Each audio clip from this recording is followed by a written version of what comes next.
और अब कानपुर हिंसा से जुड़ी हुई एक बड़ी खबर आपको बता रहे हैं। लगातार इस हिंसा को लेकर अधिकारियों से मुलाकात की जा रही है। बड़ी खबर यह कि समाजवादी पार्टी के तीनों विधायक जो कानपुर क्षेत्र के हैं वो अब मुलाकात करने के लिए पहुंचेंगे, पुलिस कमिश्नर से मिलेंगे। आपको ये बता दें, एसपी के विधायक जो लगातार कार्रवाई चल रही है उसी सिलसिले में पुलिस कमिश्नर से मिलने के लिए थोड़ी देर बाद पहुंचेंगे। तो कानपुर के तीनों एसपी विधायक तीनों विधायक से एसपी मिलेंगे। गिरफ्तारी के मुद्दे पर बातचीत होगी। बेकसूरों की गिरफ्तारी के एक तरफ आरोप लगाए जा रहे हैं। बता दें कि कल शहर काजी का बयान सामने आया था। उन्होंने कहा था कि बेगुनाह लोगों को गिरफ्तार किया जा रहा है। उन्होंने ये भी कहा था कि अगर और गिरफ्तारियां होती हैं या बुलडोजर चलता है तो सिर पर कफन बांधकर सड़कों पर निकलेंगे। लोगों को भड़काने की कोशिश शहर काजी की थी, लेकिन इस बीच लगातार उनके बयान के चारों तरफ निंदा हो रही है। 54 लोगों की अब तक गिरफ्तारी हो चुकी है और एफएसएल की टीम के साथ साथ एटीएस की टीम भी मौके पर पहुंचकर मामले की जांच को आगे बढ़ा रहे हैं। बिल्कुल, और एसपी के तीनों विधायक, समाजवादी पार्टी के तीनों विधायक पहुंचेंगे, पुलिस कमिश्नर से मुलाकात करेंगे। इरफान सोलंकी, अमिताभ वाजपेयी और मोहम्मद हसन, ये वो तीनों विधायक हैं जो मुलाकात करने के लिए पहुंचेंगे पुलिस कमिश्नर से और पूरे मामले को लेकर जो कार्रवाई की जा रही है उसी सिलसिले में बात करेंगे। थोड़ी देर बाद ये मुलाकात होने वाली है। अपने अपने पॉइंट को रखा जाएगा। जो अभी तक कार्रवाई हुई है उसमें 54 गिरफ्तारी हुई है। 100 से ज्यादा लोग ऐसे हैं जिनकी वीडियो के आधार पर पहचान की गई है। और आपको ये बता दें, फॉरेंसिक टीम ने भी आज सबूत दिखाए हैं, वो तस्वीर भी हम आपको दिखा रहे हैं। लेकिन पुलिस कमिश्नर ने जैसे पहले ही कहा कि इस मामले को लेकर लगातार कार्रवाई की जा रही है, आगे भी एसआईटी की टीम इस मामले को लेकर जांच करेगी। इसी सिलसिले में समाजवादी पार्टी के तीनों विधायक इरफान सोलंकी, अमिताभ वाजपेयी और मोहम्मद हसन पुलिस कमिश्नर से मुलाकात करने वाले हैं। तो एक तरफ इस मामले में गिरफ्तारियां बढ़ती जा रही हैं। अब तक 54 गिरफ्तारियां हो चुकी हैं 3 जून को हुई हिंसा के बाद। उसके बाद लगातार पेशी की बात भी कही जा रही है। बता दें आपको कि उम्मीद इस बात की भी लगी हुई है कि हो सकता आने वाले समय में जफर हयात की पत्नी ज़ारा हयात से भी पूछताछ की जाए। और इस बीच एक और बड़ी खबर आपको बता दें कि जफर हयात की थोड़ी देर में आज कोर्ट में पेशी भी होनी है, जिसमें पुलिस ने 14 दिन की रिमांड मांगी है। उस रिमांड पर सुनवाई होगी। जो 14 दिन की रिमांड पुलिस की ओर से मांगी गई है, क्या मिल पाएगी? क्योंकि जफर हयात ही वो शख्स है जिसने इस पूरी हिंसा को भड़काया। कई ग्रुप्स बनाए गए, 141 ऐसे ग्रुप जिनमें वो सदस्य भी रहा, उन ग्रुप्स का, व्हाट्सएप ग्रुप का, और कई ऐसे ग्रुप जिसमें उसकी पत्नी एडमिन भी है। और इसीलिए अब लगातार पूछताछ के लिए कोशिश की जा रही है कि लंबी रिमांड मिले और अहम खुलासे, जो बड़ी साजिश, बड़ी प्लानिंग थी, उसको लेकर जानकारी हासिल की जा सके। और सीधे रुक करेंगे ग्राउंड जीरो से हमारी सहयोगी सृष्टि पांडे हमारे साथ जुड़ गई। सृष्टि, लगातार इस मामले को लेकर जांच की जा रही है, थोड़ी देर बाद पेशी है, उसको लेकर क्या खबर, बताइए। बिल्कुल, आपको बता दें इस मामले में रिमांड को लेकर सुनवाई होगी थोड़ी ही देर के बाद। हयात हाशमी और उसके साथ साथ आपको बता दें 4 ऐसे अपराधी हैं जिनके पुलिस रिमांड की बात को लेकर एक याचिका दायर की गई है और उस पर सुनवाई होनी है 12:30 बजे के करीब में। अब पुलिस सीधे तौर पर चाहती है, वो अपनी रिमांड में लेकर पूछताछ करना चाहती है, क्योंकि हयात हाशमी खास तौर पर जो मुख्य आरोपी बताया जा रहा है, जो इस पूरे मामले का मास्टरमाइंड बताया जा रहा है, पूरी हिंसा का मास्टरमाइंड बताया जा रहा है, उससे पूछताछ के लिए ये सुनवाई यहां पर होनी है। क्योंकि पुलिस ने सीधे तौर पर रिमांड की अपील की है और ये कहा है कि 14 दिन की रिमांड पुलिस को दी जाए ताकि वो आगे की तफ्तीश कर सके। मौके पर इस वक्त हम मौजूद हैं और मौके पर लगातार हलचल लगातार जारी है। आपने देखा कि शुक्रवार की हिंसा के बाद यहां पर सक्रियता बहुत ज्यादा बढ़ गई। आरएएफ और पीएसी की बात करें, तैनाती यहां पर लगातार है, फ्लैग मार्च यहां पर लगातार किया जाता है। इसके साथ साथ आज फॉरेंसिक की टीम पहुंची थी और एसआईटी की टीम यहां पर पहुंची थी। लगातार उनकी ओर से भी तफ्तीश जारी है इस पूरे मामले में। लेकिन जो रिमांड की बात है वो बेहद महत्वपूर्ण हो जाती है, क्योंकि आगे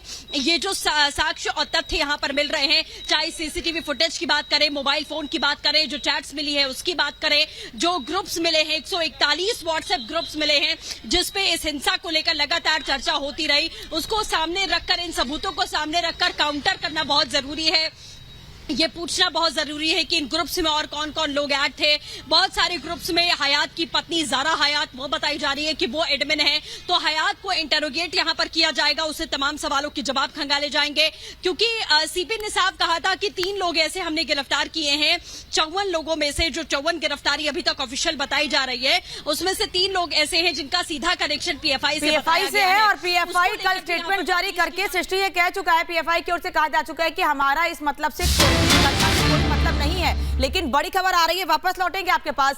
कानपुर में भारी पुलिस बल तैनात कर दिया गया है। हिंसा के बाद सुरक्षा और कड़ी कर दी गई है उस इलाके में जहां पर हिंसा भड़की थी, क्योंकि टीमें लगातार जांच के लिए पहुंच रही। ये भी कहा जा रहा है कि वीडियोग्राफी कराई जाएगी उन बिल्डिंग से, 3 फ्लोर से 7 फ्लोर तक की बिल्डिंग की वीडियोग्राफी कराई जाएगी, क्योंकि ये भी कहा जा रहा है कि इन बिल्डिंग्स में छिपकर पत्थरबाजी हुई थी और इसीलिए 3rd फ्लोर से 7th फ्लोर तक की जो बिल्डिंग है, यानी कि 3 फ्लोर से ऊपर की बिल्डिंग, उनकी वीडियोग्राफी कराई जाएगी। इसी की वजह से सुरक्षा और बढ़ा दी गई है। बिल्कुल, आपको ये तस्वीरें भी बता रहे हैं, लगातार फोर्सेस को तैनात कर दिया गया है। और आपको ये बता दें, सुरक्षा व्यवस्था को देखते हुए ये अहम कदम उठाया गया है। सृष्टि हमारी सहयोगी लगातार हमारे साथ बनी हुई है। फॉरेंसिक टीम वहां पर सृष्टि पहुंची, बहुत महत्वपूर्ण साक्ष्य वहां पर जुटाए हुए हैं, उसको लेकर क्या अपडेट है? और सुरक्षा व्यवस्था भी वहां पर बढ़ गई है। बिल्कुल, देखिए मृदुल, सुरक्षा व्यवस्था यहाँ पर उसी दिन से, जिस दिन हिंसा हुई थी उसके बाद से ही लगातार जारी है। थोड़ी आगे तस्वीर हम आपको दिखाना चाहेंगे। हम लगातार हिंसा वाली जगह पर ही मौजूद हैं और यहाँ पर कहीं सुरक्षा में किसी प्रकार की कोई कमी नहीं आई। ये पुलिस की गाड़ियां आप यहाँ पर देख सकते हैं। तमाम जो टीमें हैं वो फ्लैग मार्च के बाद में अपनी अपनी जगह पर डिप्लॉय हो जाती हैं। अलग अलग जगहों पर तमाम स्पॉट्स जो है वो डिवाइड कर दिए गए हैं और उन जगहों पर 7 और 8 और 10 की संख्या में जो पुलिस बल है वो बटे हुए हैं और वो लगातार बैठे। लगभग हर दुकान, एक दुकान पर 10 लोग बैठे हैं, फिर 2 दुकानें छोड़कर फिर वहां पर 10 पुलिस वाले बैठे हैं। इसी तरीके से इस पूरे इलाके को छावनी में इस वक्त तब्दील कर दिया गया है। व्यवस्था और सुरक्षा में किसी प्रकार की कमी ना आए। चाहे महिला कांस्टेबल्स की बात करें, वो भी यहाँ पर तैनात की गई है। एम्बुलेंस यहाँ पर लगाई गई है। हर चीज के लिए पुख्ता तरीके से प्रशासन यहाँ पर तैयार है और सिर्फ हिंसा वाले इलाके में नहीं, आपको बता दें, बल्कि आसपास के जितने भी संवेदनशील इलाके हैं वहां पर भी इसी तरीके से फोर्सेस तैनात होंगी। सभी को डिवाइड किया गया है। ये देखिए, आप तस्वीरों में देख रहे हैं कि लगभग हर एक दुकान छोड़कर दूसरी तीसरी दुकान में भारी पुलिस फोर्स तैनात की गई है। वो लगातार अपनी अपनी जगह पर तैनात हैं और इसके साथ ही अलग अलग पूरे इलाके में, कानपुर के अलग अलग मोहल्लों में जो इस एरिया से जुड़े हुए हैं, वहां पर फ्लैग मार्च किया जाता है। हर चौराहे पर लगभग आप देख लेंगे कि भारी पुलिस बल की तैनाती की गई है, ताकि किसी प्रकार की विपरीत परिस्थिति अगर पैदा होती है तो वो कंट्रोल करने में यहाँ का प्रशासन जो है वो सक्षम रहे। ये सद्भावना चौकी जो हम आपको दिखा रहे हैं, यहीं पर ज्वाइंट सीपी और सीपी बैठते हैं, वो लगातार बातें करते हैं। तमाम पुलिस फोर्स जो है वो यहाँ अंदर भीतर बैठती है। तो ये पूरी तैयारी है इस पूरे इलाके की। यही वो चौराहा है जहां पर पोस्टर भी लगाया गया है, जो कि तस्वीरों के जरिए आपको हमने दिखाया था कि यहीं पर वो पोस्टर लगाया गया। तो सुरक्षा के लिहाज से तो तैयारी यहाँ पर उसी दिन से पुख्ता है। अब और ज्यादा सुरक्षा यहाँ पर बढ़ाई गई है ताकि ऐसी कोई परिस्थिति, विपरीत परिस्थिति यहाँ पर पैदा ना हो। फोरेंसिक की टीम सुबह पहुंचती है और लगातार उन्होंने कहा कि सुबह से ही फोरेंसिक की टीम जब पहुंची तो सुबह से ही कहा गया कि 5 बजे से यहाँ पर वो मौजूद थे। ये फोर्स की भी तस्वीरें हम आपको दिखा रहे हैं, क्योंकि बहुत भारी तादाद में एक साथ एक जगह पर आपको फोर्स नहीं दिखाई देगी, क्योंकि सभी की अलग अलग जगह टुकड़ियों में डिप्लॉयमेंट की गई है। टुकड़ियों में जब फ्लैग मार्च होता है तो भारी तादाद में आपको फोर्स दिखाई देगी, लेकिन ऐसे आपको टुकड़ियों में दिखाई देगी फोर्स की वो अलग अलग जगहों पर डिप्लॉयड किए गए हैं। लेकिन इस पूरे इलाके में कोई ऐसी जगह छोड़ी नहीं गई है जहां पर पुलिस की डिप्लॉयमेंट ना हो। तस्वीरें हम आपको दिखा रहे हैं। हिंसा के अगले दिन से ही आपको बता दें, यहां माहौल सामान्य हो गया था।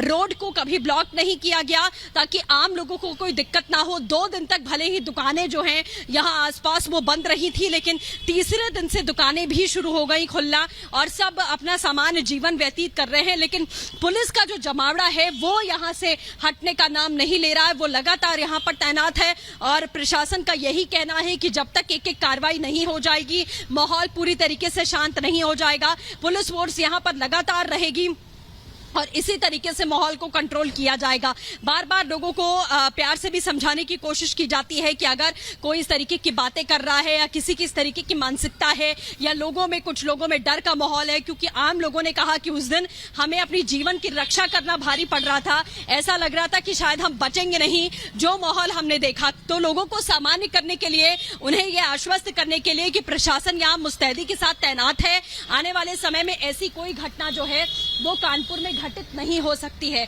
ये तमाम बड़ी बात है जो इस वक्त देखने को मिल रही है। लेकिन सबसे बड़ी चीज ये कि अब कुछ ही देर में जो है उस याचिका पर भी सुनवाई होने वाली है। जो रिमांड मांगी है, यहाँ पर पुलिस की ओर से रिमांड मांगी गई है, उस मामले पर भी सुनवाई होने वाली है, क्योंकि हयात के साथ साथ जो 3 और अपराधी हैं, कुल मिलाकर 4 अपराधियों की रिमांड मांगी गई है। और जहां तक मुझे याद है, ये वही चारों हैं जिनको लखनऊ से सृष्टि एक चीज और समझना चाहेंगे। आपसे अब तस्वीरें लगातार दिखा रही हैं। आपसे कुछ देर पहले बुलडोजर वहां पहुंचा, ट्रैक्टर से कुछ पत्थर इकट्ठे करके ले जाए गए, जिन पत्थरों से उस दिन हिंसा भड़काई गई थी, ठेलों में पत्थर भर के लाए गए थे। बुलडोजर से कार्रवाई की बात लगातार प्रशासन की ओर से भी की जाती रही है। जब बुलडोजर वहां पहुंचा तो क्या लोगों में कुछ हड़कंप, लोगों का क्या कहना था, कोई डर?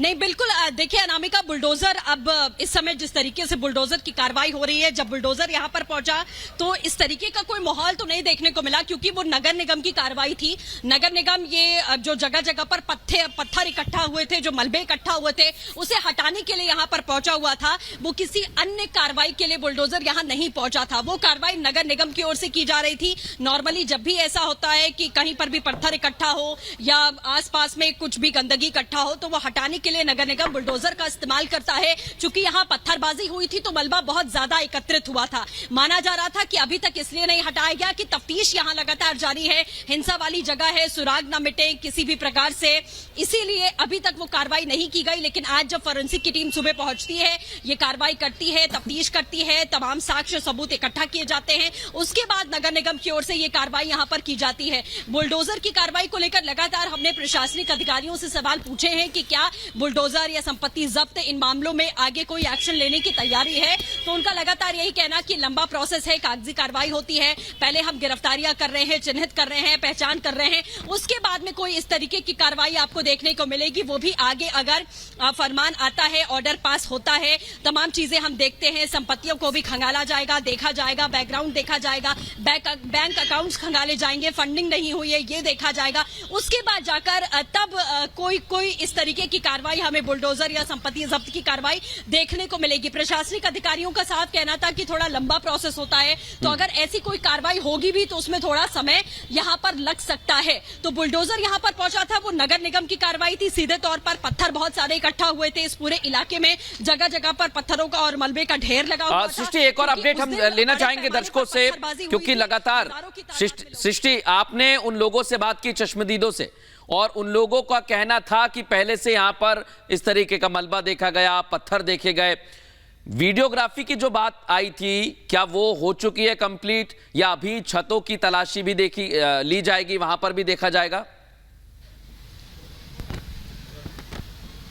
बिल्कुल। देखिए मृदुल, अनामिका, आज जो फोरेंसिक की टीम यहां पर पहुंची थी, उन्होंने जो मलबे का ढेर लगा हुआ था, पत्थर सड़क पर पड़े हुए थे, उन सबकी वीडियोग्राफी की है। लेकिन जो बिल्डिंगों की वीडियोग्राफी का ये पूरा मामला था, वो केडीए का है, वो कानपुर विकास प्राधिकरण के तहत में वो मामला आता है। और वो कार्रवाई जो है डीएम से भी, जब जो पहले यहाँ के डीएम थी नेहा शर्मा, उनसे जब हमने, कल ही उनका ट्रांसफर हुआ है और कल ही उनसे हमने बातचीत की, तो उनका यही साफ वर्जन था कि पिछले 6 महीने से इस बात को लेकर यहाँ पर एक लिस्ट बनाई जा रही है, एक सूची तैयार की जा रही है, क्योंकि शिकायतें काफी समय से आ रही है कि अवैध तरीके से बिल्डिंगों का निर्माण यहां पर किया गया, 3 मंजिला और 7 मंजिला बिल्डिंगें बनाई गई। लेकिन चूंकि अब पत्थरबाजी यहां पर हुई, तो ये कार्रवाई जो है वो आगे लगातार बढ़ती जाएगी, क्योंकि लोगों ने सीधे आरोप लगाया, लोगों ने साफ आरोप लगाया कि 3 मंजिला और 7 मंजिला जो बिल्डिंगें बनाई गई थी, वहां से पत्थरबाजी की गई है। तो ये केडीए के अंडर में आएगा, केडीए इसकी वीडियोग्राफी और आगे का जो प्रोसेस है वो करवाएगा। फिलहाल रुकेंगे छोटे से ब्रेक के लिए, ब्रेक के बाद हाजिर होंगे और आपको बताएंगे कि आखिरकार हिंसा वाली जगह पर बुलडोजर क्यों पहुंचा। छोटा सा ब्रेक, जल्द हाजिर होंगे, देखते रहिए रिपब्लिक भारत।